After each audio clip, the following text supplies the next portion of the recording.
Coordinate it. All right, ready? Okay, what do we? And then you go down and I go up. Boop. And then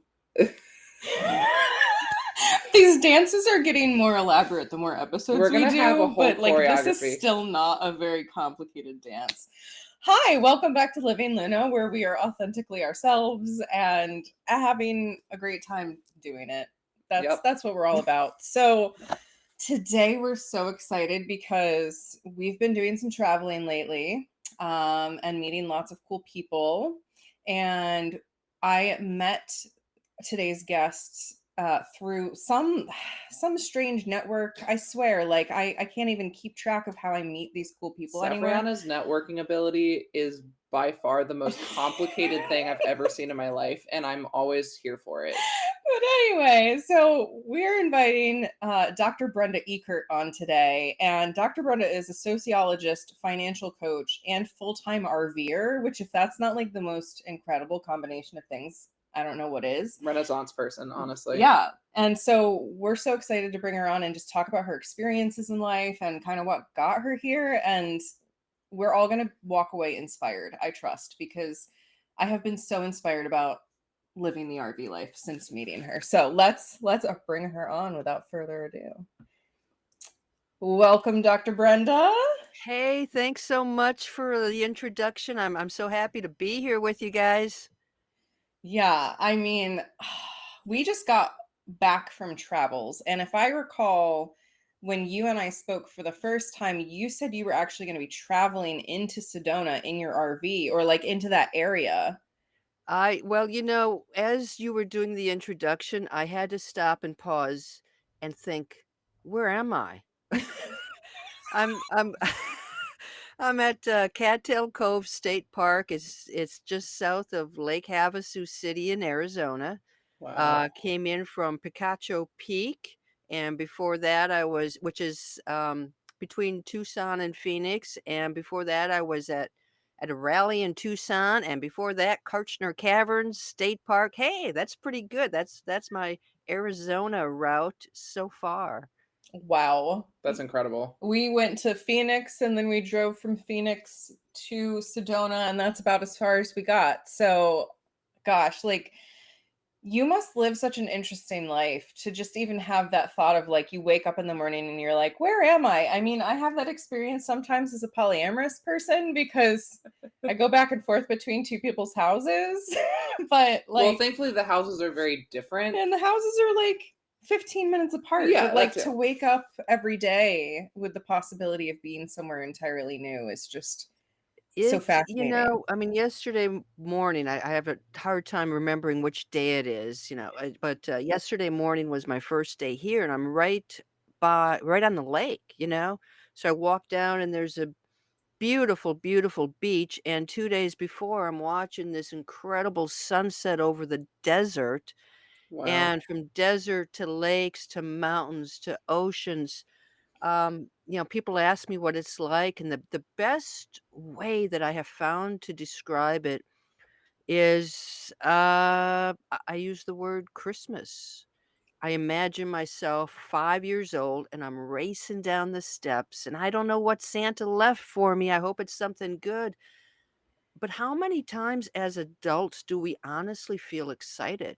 I could go back 10 years and think about, when was I really excited? And now, I mean, I round a bend, like, the Northeast, Vermont, New Hampshire, you round a bend and there's a lake jumping out at you. You go over a hill and you're like, I mean, it is breathtaking views. And I always said when I started, it was 85% terror, 15% excitement, because I'd never driven an RV before. I didn't know what I was doing. Now it's 85% excitement, maybe 15% terror. There's still a little bit of fear, when you go out on the unknown. And between the rig and the Jeep behind me, I got 50 feet and of a size. And it's like, okay, gas station, still a little scary, but the reward is just priceless. The reward is almost, I feel like I'm reverse aging in some ways. That excitement, the freshness of life. And yeah, I still work from the road, but I have my flexibility. I can schedule things the way I want to. I'm no longer beholden to somebody else's schedule. Yes. And you're still pursuing things that you love to do. So, like, tell us a little bit about that because we are so passionate and we've been having a lot of conversations lately just about like the outdated work system, this idea that you have to be 9 to 5, the grind, the hustle and all of that. And like I've always believed that if you let people be flexible and do what they like they're going to help people and you help people with financial planning and you understand all of these things about humans. So you're still like being of aid while living this free life. So I'm so curious if you can say like speak more to how you were able to break free from that. I'm working on a TED Talk, and the title of it is The Flexibility Revolution: How We Think About Time Has Changed. And a lot Mm, of this is really from 2020 and COVID. And people began, well, one thing that's changed here just in the RV world, there are a lot of younger people out here, people with families. There are, families that they school the kids together, they travel or meet places together. It is not just a world of retirees, and a lot of people are working, and they have the flexibility to, you do your research, you can get internet from most places, and that's really what we need. And if you have that, the world is wide open, not just RVing, but the world. And once you have that feeling, sometimes think, it would still be more practical, more financially savvy to go back into the workplace, and it makes me sick. The thought of it. So it's like you have a lot of us now who have this taste of flexibility of working from where we want to work, not always when, but certainly from where we want to work. And we're not going back. There are too many. 26% of employees work remotely. 16% of US companies are just totally remote. And I just see those numbers going further up because we take charge of our lives.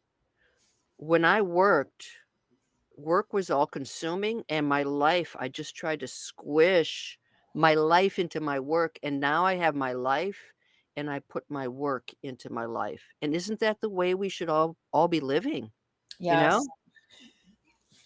Yes. Oh my gosh. And that's like I'm trying to build my bridge there now. And I've been trying to ensure I kind of builds that bridge from the get-go instead of digging the hole and then trying to climb the way back out.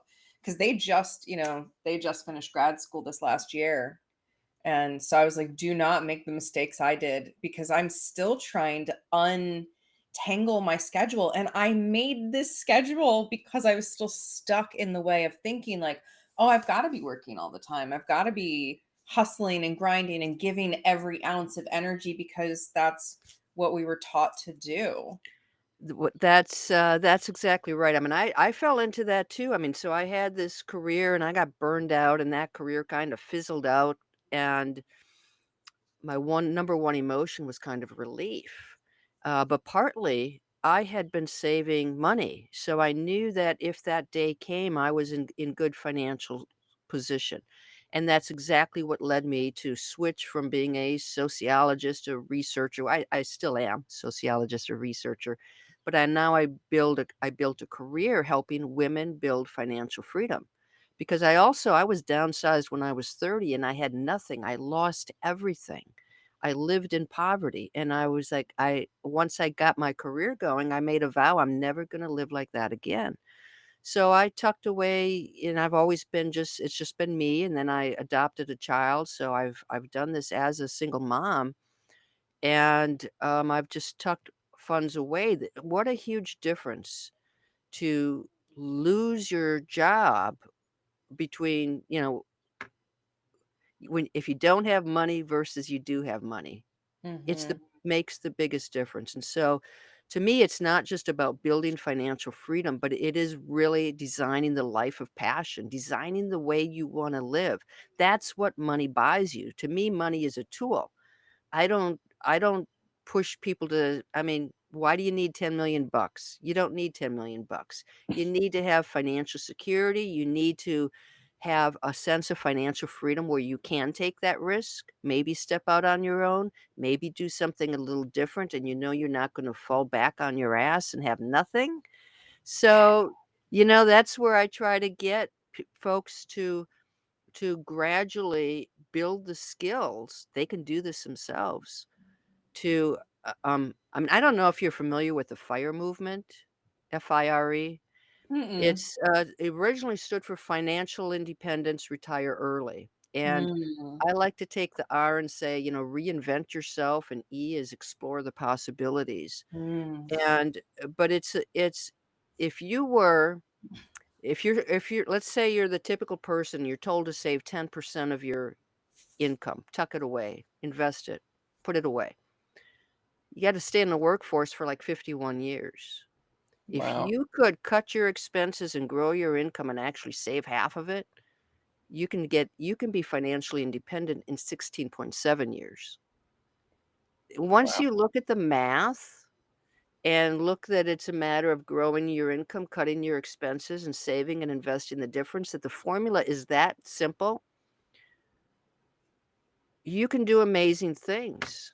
If you think, gosh, I could be financially independent in my 30s or 40s, 50s, rather than waiting until I'm 65 or 67 or 67, 8, whatever the retirement, Social Security retirement age is. Mm. You can live life now, not wait until I retire, which a lot of people never make it to retirement, or they're in such poor health Yep. that they can't enjoy it. And Yep. you've got more people taking risks and taking a year off. I'm gonna travel the world for a year, and then I'm gonna come back, and I'll come back, and I've got a job where I can easily replace the income. I'll do that. So, it's a different world in which we live, but the money is going to open those possibilities for you. Mm-hmm. Yeah. There's so much financial education that people just don't have because it's not something that we're provided in the system as it currently is built. And, that's why I love seeing experts like you. And um, I have a couple of friends in the financial world that, when they love helping people figure that out, it's such a service. Like money, money doesn't have to be this bad thing. It's if we all had the education and the know-how of how to respect our money and respect ourselves with our money, it could be very different. Mhm. Well, we are not taught anything. I learned how to balance a checking account. I learned that in high school. What'd you learn? Nothing. Right. Yeah, we didn't even So learn the checking account thing. so we pick up, we watched our parents, we watched family members, we watched friends, we get credit cards when we're at a young age. We spend, we're offered student loans when we're 20 years old and we don't understand the consequences of any of it. And money is still a taboo subject, so you can't talk to anybody about money. How are you supposed to learn and build wealth when nobody talks about it? Oh, I mean, I feel like there are so many like that the concept of taboo is the reason why so many things like why so many of us stay stuck in this system is because the different things that'll help us move away from this system is by talking about it. Like for example, I remember um there was this big thing regarding uh talk to your coworkers about how much they're getting paid because then you can then compare that and talk to the boss and being like, why are they getting paid more than me? And then be able to tell if there's any discrimination happening.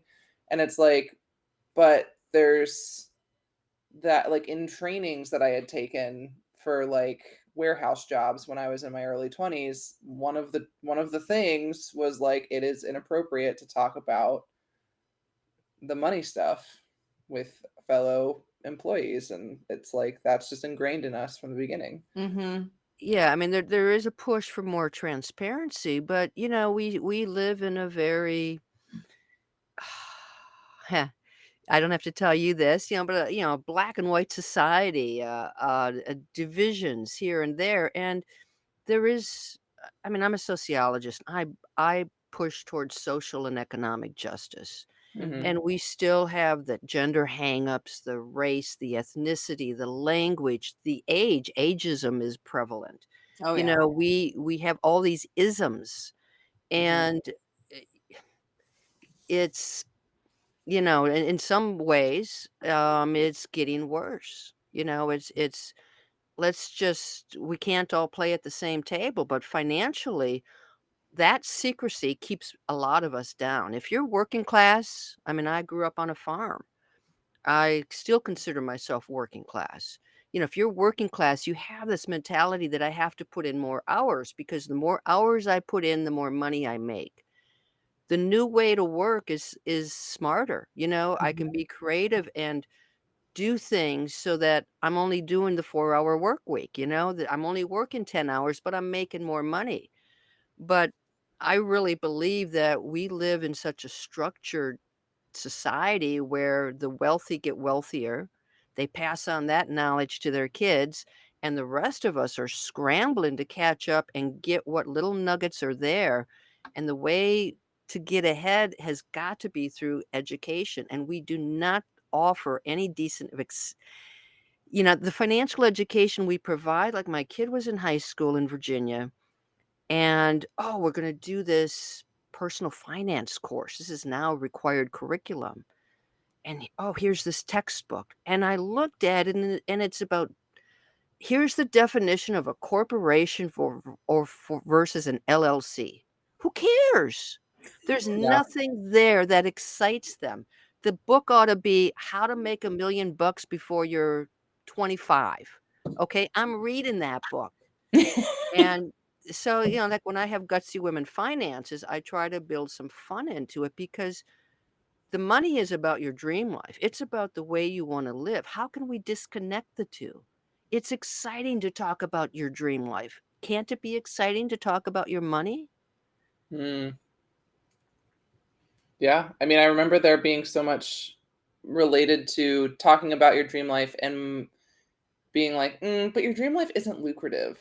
So that's just, you shouldn't, put all of your eggs in that basket because, how society defines um, this type of work is just going to not be, there's no jobs made in this field that are going to be lucrative. And for there's a lot of people, like, I went to music school when I was in undergrad, and there's a lot of peers of mine that are alumni and graduated, and it's been incredible to see how they've taken their knowledge and redefined what work looks like for them, because it's not what a usual job looks like, but they have figured it out because they're not uh they're stubborn in a good way of being like, I'm not going with what the system told me I must do in order to be a successful business person, like.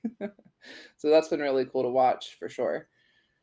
Yeah, yeah, and, for me, like, I talk a lot about side hustles because a Hmm. lot of us need the security of a steady paycheck, right? So you can work a steady paycheck, and then you can if you've got the time, you try to make the time, create a side hustle that you can feel passionate about. And sometimes that side hustle replaces the job and becomes more than what you ever imagined. But there are safe ways to sort of explore the possibilities and do things that you feel more passionate about. Yeah. I'm curious, you mentioned that fear, right? There was the fear and then the excitement, and now it's more the excitement than the fear. I'm curious if you have any like gems of wisdom that you would give if someone's listening to this and they're like, I'm like 95% in fear. I'm really scared to take that risk. Like, what helped you initially building that momentum to be willing to invest a little in a dream and then, start to take the steps there? That's a great question, and I think I'm probably like a lot of people because, my career ended and I spent 18 months learning how to be a financial coach and creating online courses, and I spent those 18 months sitting at my dining room table, looking out at the same suburban street over and over, and I'm like, "I'm teaching women how to build financial freedom so they can do what they wanna do," and the honest truth is I was miserable. I was miserable. The fear of doing nothing was stronger than the fear of taking a risk.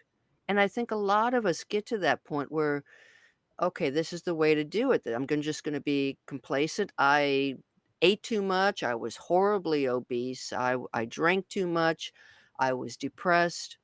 And I'm like, I have got to do something because this sucks. What do I miss? I miss travel. I miss nature. I miss meeting people. I miss who I was. And I kind of went back to the person I was when I was 22 years old, 25 years old. And, it's like, okay, I went to graduate school and didn't have a finished the courses, and then I went, took my motorcycle, put it in a van, and went out to California with no job and no place to live, right? That's who I was. That's who I am deep down inside. I wanted to get back to that. I felt Mm. like age shouldn't make you complacent. Age should be an adventure that we just embrace. So sometimes you go back to who you were as a kid and you remember what brought you joy there. Mm. And you go back into that life. But the fear of doing nothing, the fear of sitting at that dining room table for 18 more months, ruining my health, being totally miserable, meant I had to do something. And I'll tell you what, I never planned on RVing. But it's like, how do I build this life of adventure and still work? I need the internet. I can I stepped into my first RV. I was with my sister in Wisconsin. I looked at her and I'm like, "Oh man, I can do this. This is it. This is it." I knew what I wanted to do. I mean, I went back to Virginia. I couldn't sleep. I was so excited. And like I said, I never drove one. Black tanks and gray tanks. What do I do with those? I mean, it's a big learning curve. And it's not always glamorous. Stuff happens. You got a, flat tire on the side of the road. It's not fun stuff all the time. But you become more confident. You become something happens. You go to a dinner party, you go any place and they say, "Well, hi there, I'm so and so. What do you do?" They mean, "What's your job? What's your occupation?" And I've been on the road by myself. And I used to say, "Well, I'm a researcher for blank blank. I'm a financial coach." Somewhere along the way, you no longer identify with what you do or where you're from. You find that deep inner self of soul. Discover who you are. I am who I am. I'm not defined by the workplace. I'm not defined by location. I'm not defined by all of those external trappings. And I was shocked. I was like, "Wow, there I am." But, you go through the motions of life. You're walking through everybody else's steps and to-dos. You discover yourself on the road and you allow it. It's like, this feels pretty good. You become your own best friend. Yeah, I mean, uh, the thing that really caught me when you were talking about all of that was the learning curve of the RV life, for example. Like that, I feel like in talking about how the different systems in our society that have forced us into these different boxes, and the boxes of like identifying ourselves based off of our occupations, is they're like there's like this, oh, you're not going to be able to figure this out on your own. Like, here's like the only way for you to do this is by getting a 4-year degree or by getting a master's degree or getting a PhD. Like, that's the only way that you are qualified to do the said thing. And I've learned from so many people, like, I'm friends with lots of different teachers and I'm friends with lots of different therapists, and 10 out of 10 times people have said that their college degree did not necessarily prepare them for the actual experiential like aspects of teaching or therapy or whatever occupation you decide to do. Like, you will learn on the job. Like, same thing with, you know, pursuing your dreams. Like, there's nothing, like, yeah, you could take some different courses in different places, but like, you kind of have to take the risk to step out and just kind of learn while you're doing it, because if you don't, like, you're going to be stuck in this constant anxious, like, I need to feel as prepared as possible before I can step out. And it's like, when will you actually feel 100% prepared to go pursue what you want to pursue? The thing is, there's people out there doing everything that we want to do right now. Yep. Yep. So a week and a half ago, I was at the Escapade. It's a rally put on by the Escapees. It's a RV group, and if you're looking at RVing, I really recommend checking them out. And I did a panel discussion on solo women RVing. So I found 3 other women, not hard to find, solo women RVing, and we had a panel discussion where, I mean, one's in a van, one's in this giant, trailer, one's in, I've got my motorhome. We all travel very differently, but there is a huge community out here. People who are so happy to help you. I mean, that's the number one thing that came out of maybe this panel discussion is ask for help. People want to help you. They want to see you succeed. And we're so fiercely independent, a lot of us are, that oh, I can do it myself. I don't know what I would do sometimes without YouTube. I can something goes on in the RV and I'm like, how to how to fix the toilet, whatever it is, I'm gonna get an answer to it. I can put something out on my Winnebago group, and somebody will answer it.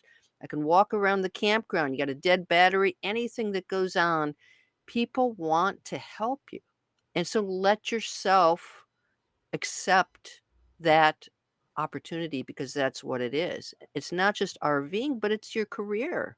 Hmm. Whatever you wanna do right now, there is somebody that is doing that. I had this high level position, and every once in a while, I'd get a phone call from a young graduate student or somebody who said, "I'd really I'd love to learn how what are you doing? How did you do this? How did you build this career?" I took those calls. Despite how busy I was, despite where I was on the ladder, of success. Because I wanted to help other people, and most people do. If somebody comes to either of you and says, "Hey, I'd really like to know how do I make a podcast? How do I do this?" You're probably gonna say, "Oh, I've got some great tips for you." Hmm. So let people help you. Find your mentors because they are out there. Well, I know we're all unique, but this is such a wide open world now in terms of careers and finances and the priorities of finding joy in our lives, that it's all out there. It's all out there for us. Yeah. Yeah. I mean, there's a lot of like pride and shame and a lot of different things that are getting in the way of community. Like, the way you were explaining how people are just wanting to help is, by definition what community can offer, and the fierce independence that what American capitalistic concepts are like, like, you need to prove that you're fully capable of doing it on your own and by yourself, and if you have to ask for help then you're weak. And it's like, Yeah. no, that, like, we really can't. I mean, there's so many different, like, especially now that, like, we've gone down into like the nuclear family units. Like the smaller the family units, like the farm families, for example, would have uh 8 to 12 kids, and they would and the grandparents would live on the same land, and like everyone would have their roles. And so that's basically what we want to go back to, is like, but how do you do it when you have smaller family units? It's like, well, you have to reach out, you have to have community, you have to have people that you're, you know, able to reach out to for help. And a lot of times a lot of us are like, oh, I don't want to, I'll be a burden on others. And Right, yeah. right. Yeah, yeah, and it's I mean, the other part of our society is we're so status oriented, the size of your car, your house, all of these things now. I mean, I had a house, I had a big yard, I had all this great stuff, and now I've got everything in a 32-foot RV, and I don't miss any of that stuff. But if you look around at your house, at what you have, uh, we just accumulate stuff. If you got storage, you got a garage, you got closets, it's filled with stuff. And the thing Mhm, is, almost none of it brings us joy. mhm. Almost Yeah. none of it. And so for me, like, what's financially, like, what's your priority? For me, it's experiences. So, I don't care to dine out and waste money at the restaurant, but if yesterday I my child is visiting, and so we went on a boat tour of Lake Havasu. So it's experiences, spending time together, appreciating one another, and seeing the beauty all around us. It's hiking. It's watching a sunrise or a sunset. To me, that's just like, this is great, and it's pretty cheap. So, what is your priority? And unfortunately, in consumerist America, we get so wrapped up into buying the latest clothes and being cool, buying, oh, you got to have this big of a house, and I mean, we just carry debt after debt because we're just trying to keep up with everybody else, and none Mhm. of it brings us happiness. I mean, how twisted is that? The system is working as intended, Yep. keeping Oh, not for all of us. We're breaking well it up, right? well, We're I'm saying breaking this it the up. system from the power structure is working as intended to keep them in power, but we're absolutely starting to say, no, Right. if this is how it's meant, that the system isn't broken, it needs to be completely torn down. There's no fixing it as it is, Yeah, because like it doesn't. it's only keeping a certain population educated, it's only keeping a certain population resourced. I mean, it's, that's it's got to that. go. Yeah, I mean, that's why there's so much fear from anyone who is in the where in the places where the system doesn't it the places where the system is working purely as intended for the populations that is working well in. I think that's why there's so much fear and pushback whenever the people who the system is broken for, like it, and they're like, this isn't working, we need to reform it, we need to change it. And anyone else who's like, this is working fine for me, you're saying we need to destroy this thing that's working fine for me, like I'm going to lose all my power. And that's why I think there's so much pushback to that, because it's like there's the us versus them, but of course there's all of these different narratives that we place on the different people who are in these systems, and it just, we can't really come to a conclusion. So then, we end up just being like, well, I guess I have to just figure out the way to leave the system altogether, because attempting to completely fix it is extra hard. Well, I benefited from the system. I was part of the system. And, helped me build a great career, helped me save money, helped me do all kinds of stuff. But there's a price to be paid. I mean, in my case, it was burnout and exhaustion and working in a toxic environment that s- just sucked. And so I really believe that so much has come about in the last even 5 years. And when you think about COVID and the number of people who lost their lives, who have been ill, who have seen their jobs vanish, who there's a bigger emphasis now on life, life over work, work fitting work into life. And with the internet, with the possibilities, with the entrepreneurs, now it's not easy to make a living.